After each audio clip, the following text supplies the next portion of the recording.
Hello friends, welcome to जानी talks. तो आज की इस वीडियो में हम डिस्कस करने वाले हैं हिस्ट्री, ज्योग्राफी और साइंस के बहुत ही महत्वपूर्ण प्रश्न जो कि आपके आने वाले competitive exam HPSSC clerk post code 839 918 और JOIT 903 के लिए काफ़ी हेल्पफुल होंगे।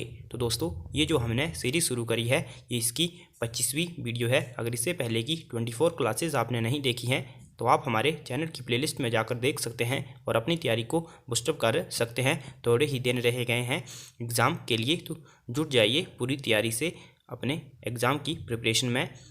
पहला जो प्रश्न है, बुद्धा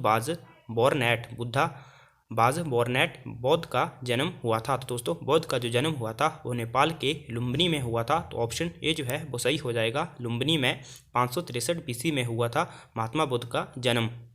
और दोस्तों, इनके बचपन का जो नाम था वो था सिद्धार्थ और ज्ञान प्राप्ति के बाद यह बुद्ध कहलाए थे और प्रथम उपदेश जो था इन्होंने सारनाथ में दिया था। अगला प्रश्न है, with whose region in the Gandhara school of art associated, किसके शासनकाल के साथ गंधार स्कूल ऑफ आर्ट जुड़ी हुई है। तो दोस्तों, जो गंधार स्कूल ऑफ आर्ट है ये जुड़ी हुई है कुषाण शासक कनिष्क के साथ। तो ऑप्शन ए जो है वो सही हो जाएगा। कनिष्क जो है इसका सही आंसर हो जाएगा। कनिष्क जो थे दोस्तों वो 78 ईस्वी में शासक बने थे, 78 ईस्वी में। और दोस्तों, इन्होंने शाक संबंध भी शुरू किया था उसी समय। और दोस्तों, जो शाक संबंध है वो वर्तमान में भारत सरकार द्वारा प्रयोग में लाया जाता है। अगला जो प्रश्न है, लोधी डायनेस्टी बाज फाउंडेड बाय, लोधी वंश स्थापित किया गया था। दोस्तों, लोधी वंश की जो स्थापना थी वो बहलोल लोधी के द्वारा करी गई थी। ऑप्शन सी जो है वो सही हो जाएगा। 1451 ईस्वी में लोधी वंश की स्थापना करी गई थी बहलोल लोधी के द्वारा। और इसका जो अंतिम शासक था वो था इब्राहिम लोधी, जो बाबर द्वारा पानीपत के प्रथम युद्ध में मारा गया था। अगला प्रश्न है, Mughal painting flourish during the region of, किसके शासनकाल दौरान मुगल चित्रकला का विकास हुआ। तो दोस्तों, मुगल चित्रकला का जो सर्वाधिक विकास हुआ है वो जहांगीर के समय हुआ है। ऑप्शन बी जो है वो सही हो जाएगा। अगर बात करें वास्तुकला की तो वह शाहजहां के समय हुआ था और इसका जो आंसर सही है वो बी हो जाएगा। अगला प्रश्न है, who was the first Portuguese viceroy in India, Bharat में पहला पोर्टुगीज वायसराय कौन था। तो दोस्तों, भारत का जो पहला पुर्तगाली वायसराय था, गवर्नर था, वो था Francisco de Almeida. Option C जो है वो सही हो जाएगा।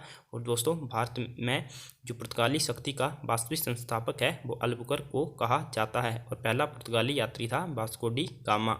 अगला प्रश्न है, Khalsa was founded by, Khalsa किसके द्वारा संस्थापित किया गया। तो दोस्तों, खालसा पंथ की जो स्थापना थी वो सिखों के अंतिम गुरु 10वें गुरु गुरु गोबिंद सिंह के द्वारा स्थापित किया गया था। तो ऑप्शन ए जो है वो सही हो जाएगा। अगला प्रश्न है, the sepoy mutiny took place in the year, sepoy mutiny कौन से वर्ष में हुई थी। दोस्तों, सिपोई म्यूटनी जो है वो 1857 की क्रांति को कहा जाता है। तो ऑप्शन डी जो है वो सही हो जाएगा, 1857। और दोस्तों, जो 1857 है ये भारत का पहला संपूर्ण स्वतंत्रता संग्राम था। और दोस्तों, इसका जो नेतृत्व था मुख्य रूप से वो जो दिल्ली के अंतिम मुगल शासक थे बहादुर शाह जफर द्वितीय, उनको सौंपा गया था। अगला जो प्रश्न है, where was the first parliamentary form of government formed, पहली जो संसदीय स्वरूप की सरकार है उसका निर्माण कहाँ किया गया था, आपको बताना है। दोस्तों, जो पहली जो संसदीय सरकार थी वो ब्रिटेन में अस्तित्व में आई थी। तो इसका ऑप्शन जो ए है वो सही हो जाएगा। और दोस्तों, ये जो पार्लियामेंट्री गवर्नमेंट का रूप है ये भारत ने भी ब्रिटेन के संविधान से लिया है। अगला जो प्रश्न है, article 1 of the constitution declare India as, संविधान का अनुच्छेद 1 ने भारत को घोषित करता है। दोस्तों, जो संविधान का अनुच्छेद 1 है भारत को घोषित करता है यूनियन ऑफ स्टेट्स, यानी कि राज्यों का संघ। तो ऑप्शन डी जो है वो सही हो जाएगा। अगला प्रश्न है, the right to property is a, संपत्ति का अधिकार है। दोस्तों, संपत्ति का अधिकार जो है वो एक है लीगल राइट, यानी कि कानूनी अधिकार। तो इसका ऑप्शन बी जो है वो सही हो जाएगा। दोस्तों, पहले ये जो संपत्ति का अधिकार है ये पहले मौलिक अधिकार हुआ करता था, लेकिन 1978 यानी कि जो 44वां संविधान संशोधन हुआ था उसमें इसे हटा दिया गया था। अगला प्रश्न है, controller and auditor general of India is appointed by. दोस्तों, जो भारत के नियंत्रक एवं महालेखा परीक्षक होते हैं, इनकी कंप्यूटर एंड ऑडिटर जनरल होते हैं, वो किसके द्वारा नियुक्त किए जाते हैं। दोस्तों, ये नियुक्त किए जाते हैं भारत के राष्ट्रपति के द्वारा। ऑप्शन ए जो है वो सही हो जाएगा। दोस्तों, इनका जो वर्णन है अनुच्छेद 148 यानी कि 148 में है इनका वर्णन। और दोस्तों जो भारत के कंट्रोलर एंड ऑडिटर जनरल होते हैं, इन्हें जो पब्लिक पर्स होता है उसका गार्डियन कहा जाता है, यानी कि सार्वजनिक धन का संरक्षक कहा जाता है। अगला प्रश्न है, the fertile land between two river is called. दो नदियों के बीच की उपजाऊ जो भूमि होती है उसको दोआब कहा जाता है। तो ऑप्शन सी जो है वो सही हो जाएगा, दोआब कहा जाता है दो नदियों के बीच की उपजाऊ भूमि को। अगला प्रश्न है, devaluation usually causes the internal prices to. अवमूल्यन आमतौर पर आंतरिक कीमतों को डैश डैश है। तो दोस्तों जो अवमूल्यन होता है, डिवैल्यूएशन होता है, जो इसका जो आंतरिक कीमतों पर कोई भी प्रभाव नहीं पड़ता है, यानी कि रिमेन अनचेंज। तो इसका ऑप्शन जो सी है वो सही हो जाएगा। अवमूल्यन जो होता है दोस्तों, जैसे नोटबंदी वगैरह जो है, यह अवमूल्यन इसी को कहा जाता है। अगला प्रश्न है, who discovered the solar system.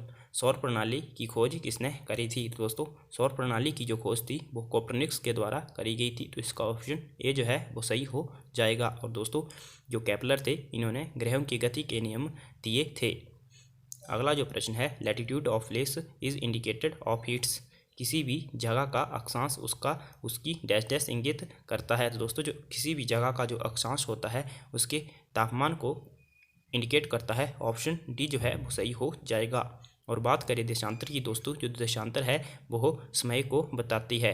अगला जो प्रश्न है, Sahara desert is in situated in. Sahara मरुस्थल कहाँ स्थित है। तो दोस्तों जो सहारा मरुस्थल है यह अफ्रीका महाद्वीप में है। ऑप्शन सी जो है वो सही हो जाएगा, अफ्रीका महाद्वीप में है। और दोस्तों ये विश्व का सबसे बड़ा मरुस्थल है। इसका जो एरिया है वो 84 लाख वर्ग किलोमीटर है। और दोस्तों जो सहारा मरुस्थल है इसके मध्य एक झील पाई जाती है, उसका नाम है चाड झील। अगला प्रश्न है, the great barrier reef is located along. Great barrier reef किसके साथ स्थित है। तो दोस्तों जो ग्रेट बैरियर रीफ है वो ऑस्ट्रेलिया के पूर्वी तट के पास स्थित है। तो इसका ऑप्शन ए जो है वो सही हो जाएगा, ऑस्ट्रेलिया के क्वींसलैंड के साथ स्थित है। संसार की सबसे बड़ी प्रबल भित्ति है। दोस्तों अगर अभी तक आपने वीडियो को लाइक नहीं किया है तो जल्दी से वीडियो को लाइक कर दीजिए और हमारे चैनल को सब्सक्राइब करना ना भूलें ऐसे ही इन्फॉर्मेटिव वीडियो के लिए। अगला प्रश्न है, the layer of atmosphere close to the earth surface is called. पृथ्वी की सतह के नज़दीक वातावरण का स्तर कहलाता है। दोस्तों ये कहलाता है ट्रोपोस्फेयर। ऑप्शन ए जो है वो सही हो जाएगा। अगला प्रश्न है, pyrometer is use to measure. Pyrometer से क्या मापा जाता है। तो दोस्तों जो पायरोमीटर होता है इससे उच्च तापमान यानी कि हाई टेम्परेचर को मेज़र किया जाता है। ऑप्शन सी जो है वो सही हो जाएगा। भट्टी वगैरह का जो टेम्परेचर है वो पायरोमीटर द्वारा ही मापा जाता है। अगला जो प्रश्न है, the largest producer of fish in the world is. विश्व में मछली का सबसे बड़ा उत्पादक है। दोस्तों जो मछली का सबसे बड़ा उत्पादक राज्य है वो तो है वैसे उत्पादक स्टेट देश जो है वो है चाइना, लेकिन दोस्तों इधर ऑप्शन के हिसाब से जापान जो है वो सही इसका आंसर हो जाएगा। ऑप्शन बी जापान जो है इसका सही आंसर हो जाएगा। दोस्तों चीन जो है वो सबसे बड़ा उत्पादक भी है और उपभोक्ता भी चीन ही है मछली का। अगला जो प्रश्न है, the staple food of Asian is. एशियनों का प्रधान खाद्य पदार्थ है। दोस्तों जो एशिया के जो लोग हैं उनका जो मुख्य खाद्य पदार्थ है वो है राइस यानी कि चावल। तो ऑप्शन सी जो है वो सही हो जाएगा। धान जो है वो एशिया के लोगों का प्रमुख खाद्य पदार्थ है। अगला प्रश्न है, coconut triangle is located in. Coconut त्रिकोण स्थित है। तो दोस्तों जो कोकोनट त्रिकोण है वो श्रीलंका में स्थित है। ऑप्शन बी जो है वो सही हो जाएगा, श्रीलंका में स्थित है कोकोनट त्रिकोण। पिछली वीडियो में भी बताया था मैंने जब पहले जो क्लास ली थी उसमें। अगला जो प्रश्न है, द डार्क कॉन्टिनेंट इज। काला महाद्वीप है। तो दोस्तों काला महाद्वीप जो है वो अफ्रीका महाद्वीप को कहा जाता है। इसका ऑप्शन ए जो है वो सही हो जाएगा, क्योंकि दोस्तों यहाँ के जो लोग हैं वो सामाजिक, आर्थिक और सांस्कृतिक और शिक्षा के स्वभाव से यानी कि शिक्षा के नज़रिए से काफ़ी पिछड़े हुए हैं, इसलिए इसे काला महाद्वीप कहा जाता है। अगला प्रश्न है, इन बीच स्टेट इज जोग फॉल्स लोकेटेड। जोग प्रपात जो है किस राज्य में है। दोस्तों जो जोग जलप्रपात है वो कर्नाटक राज्य में है। ऑप्शन सी जो है वो सही हो जाएगा। यह शरावती नदी पर स्थित है और इसे महात्मा गांधी जलप्रपात के नाम से भी जाना जाता है। आपने कमेंट करके बताना है दोस्तों इसकी हाइट कितनी है। अगला प्रश्न है, on which river Hirakud dam is located. Hirakud बांध किस नदी पर स्थित है। तो दोस्तों जो हीराकुंड बांध है वो महानदी पर स्थित है। तो उसका ऑप्शन डी जो है वो सही हो जाएगा। और दोस्तों जो हीराकुंड बांध है ये भारत का सबसे लंबा बांध है। और दोस्तों महानदी जो है वो सिहाबा से निकलती है। अगला प्रश्न है the change of solid into vapour directly is called. ठोस पदार्थ का सीधे वाष्प में परिवर्तन को कहते हैं दोस्तों, ये कहा जाता है सब्लिमेशन यानी कि ऊर्ध्वपातन। तो इसका ऑप्शन जो डी है वो सही हो जाएगा। अगला प्रश्न है pitch of sound depends on. ध्वनि की पिच आधारित है। तो दोस्तों जो ध्वनि है उसकी जो पिच है वो आधारित होती है फ्रीक्वेंसी पर। ऑप्शन ए जो है वो सही हो जाएगा, आवृत्ति पर डिपेंड करती है। अगला प्रश्न है atomic power plant works on the principle of. नाभिकीय शक्ति संयंत्र किस सिद्धांत पर कार्य करता है दोस्तों, ये करता है न्यूक्लियर फ्यूजन पर यानी कि नाभिकीय संलयन पर। ऑप्शन बी जो है वो सही हो जाएगा।